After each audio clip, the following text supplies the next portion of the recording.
一次偶然的暴力行为，让女人发现了惊天的黑暗秘密。其实自己的母亲是坐拥一兆资产家族的大小姐，甚至她的弟弟更是竞选总统的最佳候选人。可安迪却从来没听母亲提起过此事。渴望得到答案的安迪也踏上了危险的横跨米国之旅。由于最近发生的一系列连锁事件，安迪逐渐发现有人在暗中跟踪着自己。于是，在前方的十字路口，安迪驾驶着车突然加速，拐进了一旁的崎岖小巷。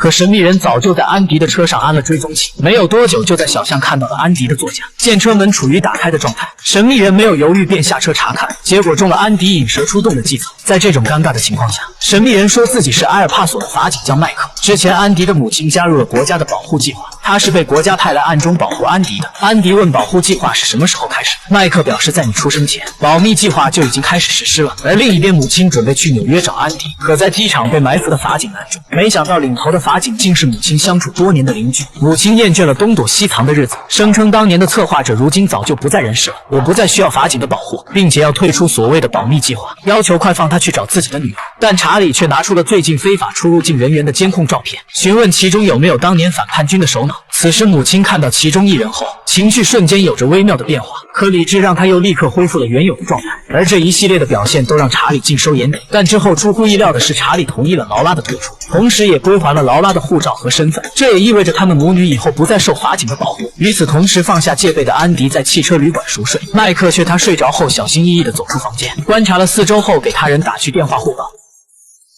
Your mother. She's asleep. What do you want me to do?